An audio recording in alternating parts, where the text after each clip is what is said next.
Este livro foi gravado nos estúdios da Fundação Dorina Noel para cegos. Lido por Lúcia Maria em outubro de 2010. A Musa das Ruas. A musa das ruas é a musa que viceja nos becos e rebenta nas praças, entre o barulho da populaça e a ânsia de todas as nevroses. É a musa igualitária, a musa povo, que desfaz os fatos mais graves em lundus e cançonetas. É a única, sem pretensões, porque se renova como a própria vida. Se o Brasil é a terra da poesia, a sua grande cidade é o armazém, o ferro velho, a aduana, o Belchior, o grande empório das formas poéticas. Nesta cosmópolis que é o Rio, a poesia brota nas classes mais heterogêneas. A Câmara regurgita de vates, o hospício tem dúzias de versejadores, as escolas grossas de nefelibatas, a cadeia fornada de elegíacos. Onde for o homem, lá estará à sua espera, definitiva e teimosa, a musa. Se tomardes um bonde modesto, encontrareis o palpite do bicho em verso nas costas do recibo. Se entrais nos tramways de Botafogo, o recibo convida vossas excelências, numa quadra, a ir a Copacabana. Os cafés são focos de micróbio rítmico, os blocos de folhinha, as balas de estalo, as adivinhações dos pássaros sábios, as polianteias, esse curioso gênero de engrossamento tipográfico e indireto, as tabuletas, os reclamos, os jornais proclamam incessantemente a preocupação poética da cidade, o anônimo, mas formidável anseio de 1 milhão de almas pelo ritmo, que é a pulsação arterial da palavra. O verso domina, o verso rege, o verso é o coração da urbis, o verso está em toda parte como resultado absoluto das circunvoluções da cidade. E a musa urbana, a musa anônima, é como o riso e o soluço, a chalaça e o suspiro dos sem nome e dos humildes. A musa urbana, ela é a canção, começa com os povos na história e talvez tivesse, como homem, a sua pré-história. Contar-lhe a idade é tentar um mergulho intermino na clássica noite dos tempos. O primeiro homem, para dar a expressão à ideia, deu-lhe o ritmo. A primeira tribo, para exprimir os sentimentos mais complexos, descobriu a cadência. A civilização é a apoteose do verso popular, porque, mais nitidamente, acentua a facilidade de exprimir da massa ignorante. Os gregos faziam modinhas a todo instante e a todo propósito, e davam para cada uma denominação especial. Antes de saber ler, tinham o sentimento do metro poético, e é o grave Aristóteles que nos faz sentir esta ridente ideia. A canção e a lei eram uma e a mesma palavra entre os helenos. A modinha é o instinto bárbaro de independência e de maravilha no homem. Louva aos deuses, incita a guerra, canta à mesa, chora desejos de carne, e ó coisa admirável, foi ela que trouxe desde Atenas para os superficiais prazeres de civilização esses sons frívolos que nos cafés cantantes nos fazem tanto bem. Foi ela que modificou a onomatopeia selvagem no delicioso tralalá. Quando a musa anônima inventou o tralalá, jocunda insignificância, mais vasta, mais profunda que um etc., na conversa de um embaixador, a musa assegurara para todo sempre a imortalidade, e vemo-la zurzir os Césares em Roma e bajulá-los também. Vemo-la em plena Idade Média esconder-se nas pedras das catedrais e florir sob as espadas nuas dos cavaleiros. Vemo-la irradiar pelo universo início de literaturas, semente de grandes ideias, e nos tempos modernos fazer-se clava destruidora, bomba revolucionária, impondo a fórmula: igualdade, liberdade, fraternidade. A canção é a sobrevivência alegre de um gênero comprido e lúgubre, chamado poema épico, que já entre nós não tem cultores. A musa do povo tem esse aspecto infinito, é o contínuo epítome da história. Cada nação moderna pode esquiçar séculos da sua vida sentimental, política e artística apenas com uma coleção de cantigas. A Revolução Francesa, que todos teimam em considerar a base do mundo atual, começou por modas satíricas contra Luís XIV, Richelieu e Mazarino, acentuou-se contra os favoritos de Luís XV, tornou-se brasa, látego, fogo, vergasta quando Maria Antonieta enfeitara carneirinhos nos prados cuidados. Explodiu em quadras e estribilhos que lembram um embate de cargas de baionetas e, afinal, concluiu numa canção guerreira, a Marselhesa, que não se ouve sem se sentir a irresistível emoção do triunfo, da vitória, da apoteose. As artes são, por excelência, ciências de luxo. A modinha, a cançoneta, o verso cantado não é ciência, não é arte pela sua natureza anônima, defeituosa e manca. É como a voz da cidade, como a expressão justiceira de uma entidade a quem emprestamos a nossa vida. Colossal agrupamento, a formidável aglomeração, a urbis. É uma necessidade de alma urbana e espontânea vibração da calçada. Se quiserdes saber o que pensou o Boulevard durante 20 anos, comprai esses papeluchos de um sou que os camelôs vendem. Há desde a história do Panamá, a questão dos cultos, desde a renúncia de Perrier até a condenação de Sarah Bernard. E se os gregos asseguravam que a poesia é um delírio inspirado pelas musas às almas simples e virgens, se o Evangelho afirma pretender o céu às crianças e aos que lhes parecem, por que teimaremos nós em dizer que a poesia preferiu o nosso cérebro ensanduichado em literaturas estrangeiras à alma simples do povo ignorante? Os poetas da calçada são as flores de todo o ano da cidade, são a sua graça anônima, a sua coqueterie, a sua vaidade anônima e sua sagração, porque, afinal, o próprio Platão, que julgava Homero um envenenador público, considerava o poeta um ser leve, alado e sagrado. É exatamente assim a nossa musa urbana. Dispépticos intelectuais, vemo-la tristemente à margem da poesia. Que idade tem ela? Tem séculos e parece nascida ontem. Passou por todas as vicissitudes e chalra como uma criança. Conhecem-lhe a origem? Pois de certo. A musa renovou aqui o símbolo do filho pródigo. Teve pais notáveis, princípios sérios, e viveu no Palácio dos Reis, frequentou os gênios e os salões fidalgos. Mas um belo dia, sem dizer água vai, foi-se, degenerou, pintou sete, embebedou-se, vive pelas alfurjas e chombergas, afina o violão em sítios escusos e, ó acontecimento, está forte, está sacudida, é a única musa que não tem cefaleias e não sofre de artritismo. Quem a criou? Gregório de Matos ao norte fez o lundu, São Paulo ao sul o viradinho. A fusão dos dois é a alma do Brasil. Logo que teve assim com todos seus encantos, Caldas Barbosa, mulato, arcadiano, levou-a para Portugal. A modinha entrou no Paço dos Reis, ensandeceu os peraltas e as céssias da decadência rocalhante do século XIX lusitano. As damas fechavam-se nos quartos e respiravam as endechas com o prazer de uma ação capitosa. Os homens eram convidados para tais atos, como hoje se convida para os 5 o'clock onde há flirt. O versinho ingênuo e babado delirava os baldaquins de trono real e a gracilidade das grandes damas. E como resistir? Como lhe poderiam resistir meridionais da terra do fado? A modinha era o soluço, era o gemido, era o riso, era o suspiro ardente da selva ardente. Nem Lord Beckford. Nota: William Beckford, 1759-1844, playboy milionário, viajante, libertino e bibliófilo, é autor de uma fábula oriental sobre o califa abássida Vatek e de um livro sobre Portugal, onde construiu um palácio para morar. Fim da nota. Um inglês frio e fatalmente de gelo, como todos os ingleses, pode resistir e esquenta e derrete. É dele a mais fogosa descrição de machucado da nossa canção. Quem nunca ouviu, diz, este original gênero de música, ignorará para sempre as mais feiticeiras melodias que têm existido desde o tempo dos sibaritas. Consistem em lânguidos e interrompidos compassos, como se faltasse o fôlego por excesso de enlevo e a alma anelasse se unir a outra alma idêntica de algum objeto querido. 1 ou 2 horas correram quase imperceptivelmente no deleitoso delírio que aquelas notas de sereia inspiravam, e não foi sem mágoa que ouvi a companhia dispersa e o encanto desfeito. Depois, os poetas que sabiam ler continuaram a dar o seu prestígio às sibaríticas melodias que punham Lord Beckford em delírio e em deleite, e nós vemos toda a escola romântica tomar inconscientemente na maioria dos seus versos a feição melódica, o metro modinheiro. Vemos aquele pernóstico elegante, o Magalhães dos suspiros poéticos, escrever em Roma versos que estão pedindo cavaquinho, gaforinha e unha grande. Vemos Castro Alves criar para esse gênero canções de uma frescura eterna como A Tirana. Minha Maria é bonita, tão bonita assim não há. O beija-flor, quando passa, julga ver o manacá. Minha Maria é morena, como as tardes de verão, tem as tranças da palmeira quando sopra a viração.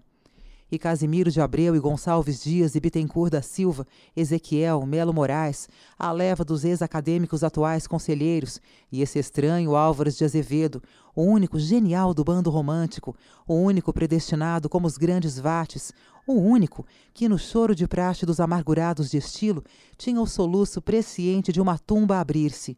O único que conservava no torvelinho das paixões uma alma de rosa cujo perfume desejava o céu.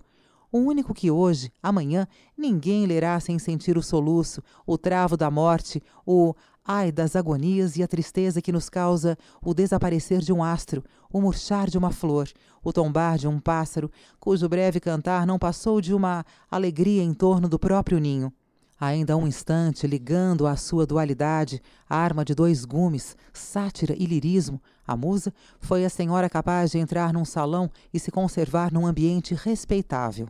A sua paixão, porém, levou-a a acompanhar Laurindo Rebelo a maus lugares. O Laurindo cigano dos repentes, cantador emérito, de quem se tem dito tanto mal, tanto bem e tanta mentira.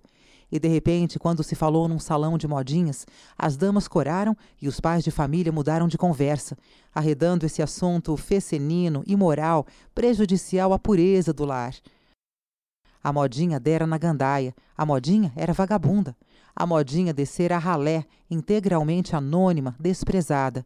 Melo Moraes empresta sua companhia de homem sério a tamanha bambochata, precipita-se nas vielas e bodegas para apanhar a história dos mais célebres e mais notáveis poetas, que ninguém conhece, e traz-nos naquele seu estilo, tão seu, tão complexo, tão bizarro, esses curiosos períodos. Abre aspas.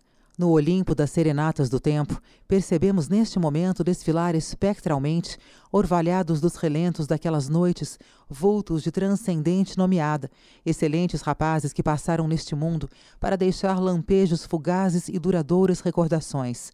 E foram eles, pelo crisma popular, conhecidos por Zuzu Cavaquinho, Lulu do Saco, Manezinho da Cadeia Nova ou Manezinho da Guitarra, Zé Menino, Vieira Barbeiro e ainda o Caladinho, o Inácio Ferreira, o Clementino Lisboa, o Rangel, o Saturnino, o Luizinho, Domingos dos Reis, que lá desceram para os túmulos que ora volteio, agitando os ciprestes que os resguardavam sob o céu sem eco das necrópolis. Fecha aspas. A modinha tinha por coutores o Manezinho do Saco e o Zuzu Cavaquinho. Pobre modinha! Hoje, 20 ou 30 anos depois, é ainda mais abundante, mais popular e mais estranha ao nosso paladar de estética elevada. Cada cançoneta tem uma porção de paz. A musa urbana, a musa das ruas, que ri dos grandes fatos e canta os seus amores pelas esquinas, nas noites de luar, a musa é a de todo 1 milhão de indivíduos. Nessas quadras mancas vivem o patriotismo, a fé, a pilhéria e o desejo da populaça. Desses versos falhos faz-se a sinfonia da cidade, proteiforme e sentimental. A modinha e a cançoneta nascem de um balanço de rede, de uma notícia de jornal, de fato do dia, assunto geral, do namoro e da noite, assunto particular. Se em Paris é a rapsódia da miséria e a vergasta irônica, no Rio é a história viva do carioca, a evoluir na calçada, romântico, gozador e peralta. A gargalhada da rua faz-se de uma porção de risos, o soluço da paixão de muitos soluços. A musa é policroma, reflete a população confusa e babélica tal qual ela é. Já se não encontram modinhas com a beleza de forma do talvez não creias. Talvez não creias que por ti sou louco, tens feito pouco porque tu és má. Talvez duvides, mas, donzela, eu juro que amor tão puro como o meu não há. Ou com a graça meio infantil no tipeti. Coração, que tens com Lília? Desde que seus olhos vi, pulas e bates no peito. Tapi, tepi, tipi, ti. Coração, não gostes dela, que ela não gosta de ti. Os grandes poetas não fazem mais versos para toda a gente. O nível intelectual da classe média subiu, assim como a proporção geométrica da sua pretensão. E os vates são parnasianos, são simbolistas, procuram a forma sensível e a essência oculta. Em compensação, brotam na calçada, como cogumelos, os bardos ocasionais da sátira e da paixão. E varejando botequins e ruelas de suburra, outros zuzus vamos encontrar em pleno triunfo. Esses vates têm uma só preocupação séria: cantar. Cantam como as cigarras, e o canto dá-lhes para viver no eterno verão desta terra abundante. Quando não há dinheiro, inventam para uma certa música conhecida os versos do ferramenta ou sobe ou arrebenta, o roca da rua da Carioca, a cantiga Ah, se fosses minha, mandam imprimir e vendem tudo por 2 tostões. Admiram-se que eles imprimam e, o que é mais, esgotem edições, milheiros e milheiros de exemplares, pois imprimem como qualquer poeta, apenas eles vendem, e a maioria dos poetas oferece grátis aos amigos. Mas os poetas da calçada não imprimem e vendem só. O espírito prático é, evidentemente, um progresso. Eles, entretanto, progrediram mais. Há 30 anos o bardo tinha uma gaforinha oleada e uma unha. Desapareceram. Ao começo, logo que a musa caiu na populaça, resolvida a não voltar jamais aos salões, os versos à margem da poesia eram ainda uma qualidade especial de certo grupo limitado. Hoje a musa é de todo gênero. O bardo deixou de ser um tipo porque todos cantam, e a sua história, que ninguém quer saber, é um conjunto de elementos para a análise da vida urbana. A musa tem preferidos e tem estetas, tem críticos. Como chovesse muito um dia, acolheu-se a um desvão de porta. Dentro bebiam. Para beber também, ela cantou e criou-se o Cabaré Nacional, esses estabelecimentos inéditos chamados chopes. Quando o chope percebeu que perdia a graça sem ela, a musa da calçada tinha invertido seu sistema romântico. Outrora, ela bebia para cantar. Agora, canta para beber. A indústria, o interesse, o lucro, essa miragem que tanto faz progredir os povos como as literaturas, propagou-a, espalhou-a, tornou-a torrencial. A musa delira hoje numa pândega infrene, de bodega em bodega, de chope em chope, de tablado em tablado. Nesse turbilhão de bardos e de cantares, surgiram alguns mais dados à evidência. O Geraldo, o Eduardo das Neves, o esteta Catulo da paixão cearense. O Geraldo deitou elegância e botinas de polimento. O Eduardo das Neves tinha sido bombeiro antes de ser notável. Quando foi número de Music Hall, perdeu a tramontana e andava de smoking azul e chapéu de seda. A sua fantasia foi mais longe. Chegou a publicar um livro intitulado Trovador da Malandragem, e esse trovador tem um prefácio cheio de cólera contra pessoas que duvidam da autoria das suas obras. Por que duvidais? Diz ele. Isto é, não acreditais quando aparece qualquer choro, qualquer composição minha que cai no gosto do público e é decorada por toda a gente e em toda parte, desde nobres salões até pelas esquinas nas horas mortas da noite. Ninguém ouviu os choros do senhor Eduardo nos salões fidalgos, mas o senhor Eduardo tem essa convicção definitiva, além de muitas outras. Depois de cantar algumas intimidades da sua vida, chegou mesmo, num lundu intitulado O Crioulo, a desvendar o mistério de uma senhora loucamente apaixonada pela sua voz. No final do negócio, a dama murmura: "Diga-me ao menos como se chama." E ele, complacente: "Sou o crioulo Dudu das Neves." Dudu, entretanto, canta apenas as suas obras. Há um outro sujeito chamado Baiano que sabe de cor mais de 1000 modinhas e para o qual trabalham, a 8.000 réis por número, meia dúzia de poetas que nunca saíram nos suplementos dominicais dos jornais. E se Baiano tem essa prodigiosa memória, o senhor Catulo, o último trovador velho gênero, é o esteta da trova popular. Vê-lo recitar o poeta e a fidalga, com um copo de chope na mão, é um desses espetáculos de braceria inesquecível. Catulo emaranhou-se no dogma da moda, corrigiu os versos de tudo quanto era quadra, estudou Bellini, Donizete, Verdi, adaptou os nossos versos a trechos de óperas e, finalmente, compôs traduções livres de Leconte de Lisle para serem recitadas ao piano. Há no prefácio da Lira dos Salões, o livro em que se encontra Leconte no pelourinho do recitativo, a estética fundamental da modinha. Julgo difícil, diz ele, e escabroso, o trabalho de escrever poesias para adaptar as músicas que já pré-existem de há muito, e com extrema razão, quando essas composições musicais foram escritas por quem nunca presumiu que elas fossem sacrificadas, isto é, contadas com letras.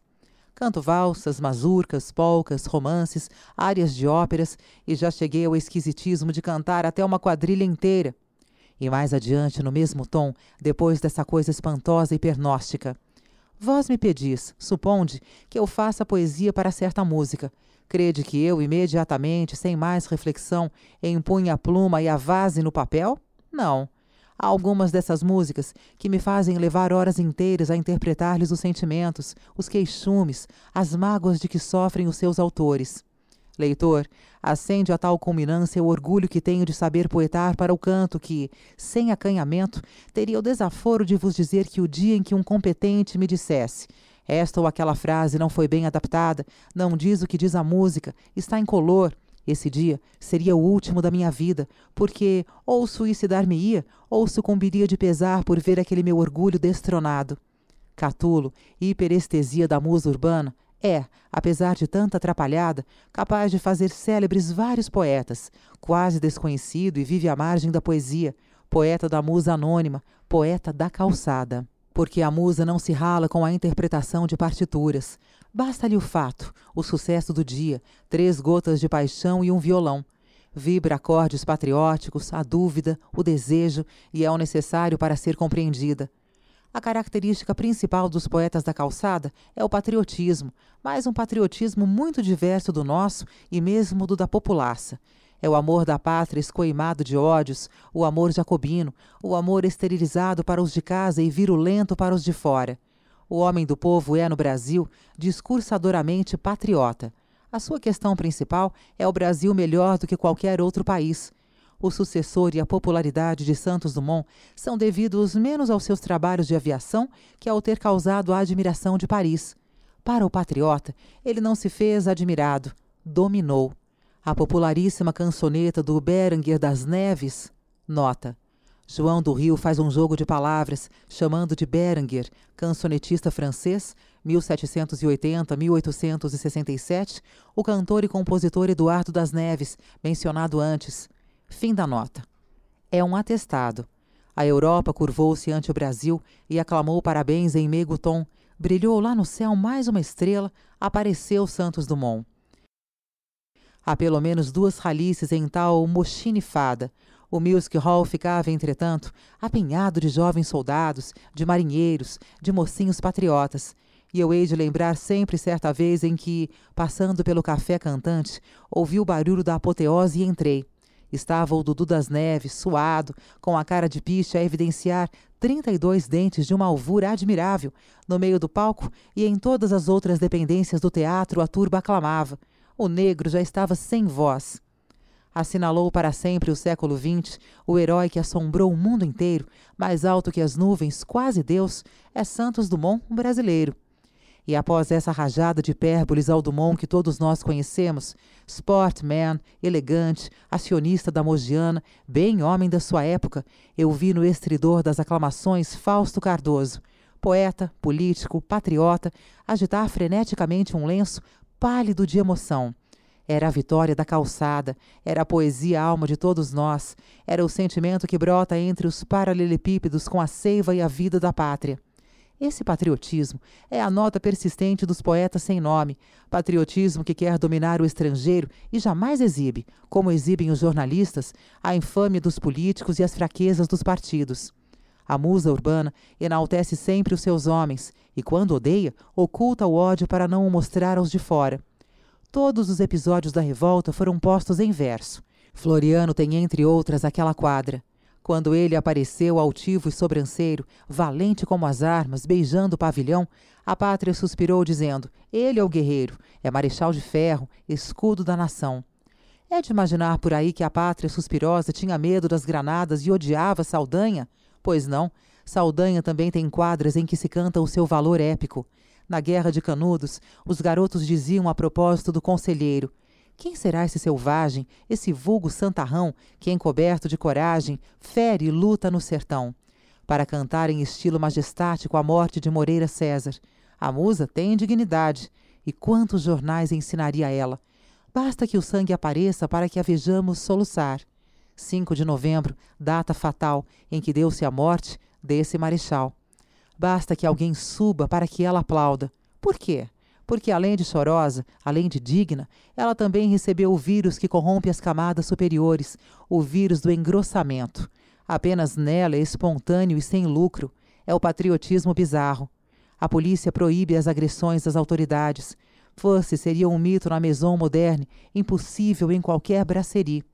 O povo, porém, que, como se sabe, é sempre oposicionista, decorou a canção dos presidentes. 19 de março foi o dia da eleição. Foi eleito Campos Salles presidente da nação. Parabéns ao novo chefe, seus passos serão leais, como foram os do nosso bom Prudente de Moraes. Era bom Floriano, era bom Prudente, foi bom Campos Salles, são bons Rodrigues Alves e já o conselheiro Afonso Pena. Um outro versinho diz: Mostrou que o Brasil não dorme, da presidência ao bom paulista, e se quer que o mineiro informe, com ele é tudo fogo, linguiça. A musa acaba até com a má fama antiga, e se não faz versos, diz verdades. Qual de vós teria a coragem de conservar, quando meme, essa atitude de bondade para com todos os políticos? Esse esquisito sentimento dos poetas da calçada tem uma sequência lógica. O jacobinismo pândego, a crítica acerba, toda de alto, com desprezo das coisas estrangeiras. A guerra hispano-americana foi motivo de um milheiro de cançonetas. Todas afinam por este diapasão. La União Espanhola lembrou-se de oferecer passagens a seus súditos para a pátria defender, mas eles, que nem lá vão, passam com a vida folgada, quase todos pelotaris, nos boliches, nas touradas. Quando por acaso Capadócio ama uma estrangeira, confessa, mas arreliando o seu bem. Tomei amores com uma argentina, outro melhor jamais vi no mundo, eterno, gringo, profundo, é também das mais sensuais. E a volubilidade, a despreocupação, a ironia complacente do malandro nacional exterioriza-se nas canções resultantes de grandes agitações como as causadas pela lei do selo, a reforma da higiene, a vacina obrigatória. A musa não se encoleriza, ri. O selo só fez compreender ao malandro que os fornecedores podiam ser multados. Sapateiro já não pode bater sola sossegado se não selar as botinas. Catrapuz está multado. Uma das canções mais populares sobre a peste bubônica tem este estribilho.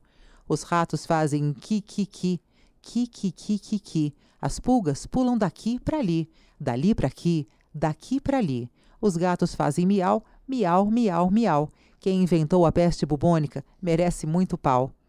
E a vacina obrigatória, que quase apeia o governo do conselheiro Alves, deu uma infinita série de quadras livres. Patriota, jacobino, pândego, o atual bardo da calçada gosta exatamente dessas tolices feceninas. É a tara da modinha desde Gregório de Matos. Gosta mesmo de rimar sandices, assim como se vê, abandonado à margem da poesia, mas todos esses sentimentos se fundem na sua extrema liberdade, e o bardo abre o coração como uma represa de lirismo. Oh, o lirismo das modinhas! Como é possível na miséria da urbis, no pó, na secura, na sujeira das vielas sórdidas, nas escuras alcovas das hospedarias reles, vibrar tamanha luz de poesia? O lirismo é uma torrente, uma catadupa a escachoar espumante entre as ideias dos bardos. Todos os estilos da veia lírica do povo soluçam e choram nas calçadas. Não é possível deixar de sentir uma infinita amargura quando nos becos sórdidos, à porta de miseráveis casas, os soldados consentem que os trovadores cantem, loucos de amor, a pureza da mulher transviada. Virgem casta eu já fui como tu, já vivi como os anjos no céu. Esta fronte que vês humilhada foi coberta de cândido véu. Essa ideia lírica e adquirida, ideia datando dos conselheiros românticos e da dama das camélias, não desaparece nunca. É a roca em que a musa fia o sentimento nas ruas. Aí, os modinheiros perdem-se num estuário de amor. Tudo é paixão, ao amor trágico. É meia-noite, o triste bronze chora, a lua oculta numa nuvem escura. Calou-se a flauta numa longa queixa, o pobre louco morreu de amargura. O irônico. Zombaste, mulher com riso de escárnio, de pobre artista todo fogo e ardor. Amava-o, dizias, julgando talvez que do mundo fosse algum rico senhor. O lírico. Amo-te, ó Virgem, como ama o nauta a luz da estrela que lhe guia o lar. O desconsolado. Nem toda árvore dá fruta, nem toda erva dá flor, nem toda mulher bonita pode dar constante amor. Ou ainda mais desconsolado. Perdão, Emília, mas chorar não posso. O triste. Quisera amar-te, mas não posso, Elvira, porque gelado tem o peito meu. O zangado. A mulher é diabo de saias, que nasceu para os homens tentar. É perversa, é maldosa e tem lábio, que nos faz a cabeça girar. O idílico. Chiquinha, se eu te pedisse de modo que ninguém visse um beijo, tu mo negavas? Ai, dava, eu dava. Idílio que bem se podia comparar às mimas de Herondás, se não fosse a calçada o seu autor. Todos os tangos, os sambas, os lundus em que se canta a mulata. É quitute saboroso, é melhor que vatapá, é néctar delicioso, é bom como não há. Os acanalhadamente amorosos. Gosto de ti porque meu gosto é gostar, mas tu de mim não te lembras, por que me fazes penar? O descritivo: numa conchinha de prata navegavam 2 amantes, beijando-se docemente ao som de magos descantes. O trocista: o amor da mulher é cachaça, que se bebe por frio e calor. O amar da mulher é chalaça, é cantiga de mau trovador. Até o ideal. Poesia era esse o nome dessa mulher ideal, e amando-a sem ser poeta, fui louco, pequei, fiz mal. O amor proteiforme, o eterno amor feito de soluços e risos, que Tennyson dizia senhor da vida e senhor da morte. Há nessas modinhas e nessas cançonetas, de par com a paixão, a tristeza e a troça, 1 milhão de erros de gramática e de metrificação. O verso é quase ignorado pelos trovadores ocasionais. Mas que lhes importa isso, se não se importam com a honra, o bem-estar, a glória? Os poetas não têm versos, têm cavaquinhos, violões e a voz para dobrar e quebrar os nossos nervos. Ao povo basta a cadência, o som sugestionador que chega a atrair os crocodilos. Uma história sem sentido como esta. Bolim bolacho, bole em cima, bolim bolacho por causa do bole embaixo. Quem não come da castanha caruru, não percebe do caju. Quem não come do caju, não percebe do fubá. Entusiasta fatalmente os auditórios. Eles, os trovadores, tenham ou não alegria, acham que tudo tem compensação até na morte. Vai o pobre para a cova e o rico para a carneira, mas ao fim de 5 anos, ao abrir a salgadeira, quer do pobre, quer do rico, há só ossos e caveira. A despreocupação dessa gente parece viver com uma estranha verdade no lundu popular. Eu vivo triste como sapo na lagoa, cantando triste, escondido pelas matas. Para ver se endireito a minha vida, vou deixar das malditas serenatas. O meu nome na Gazeta de Notícias ainda hoje eu vi bem declarado. Ontem, à noite, foi preso um vagabundo. Vagabundo, sim, a musa da cidade, a musa constante e anônima, que tange todas as cordas da vida e é como a alma da multidão. A musa triste é vagabunda, é livre, é pobre, é humilde. E por isso todos lhe sofrem a ingente fascinação. Por isso, a voz de um vagabundo, nas noites de luar, enche de lágrimas os olhos dos mais frios. Por isso ninguém há que não a ame. Flor de ideal nascida nas sarjetas, sonho perpétuo da cidade à margem da poesia, riso e lágrima, poesia da encantadora alma das ruas. Você acabou de ouvir um audiolivro produzido pela Fundação Dorina Nou para Cegos. Para ler este livro, acesse www.projetolivrolivre.com.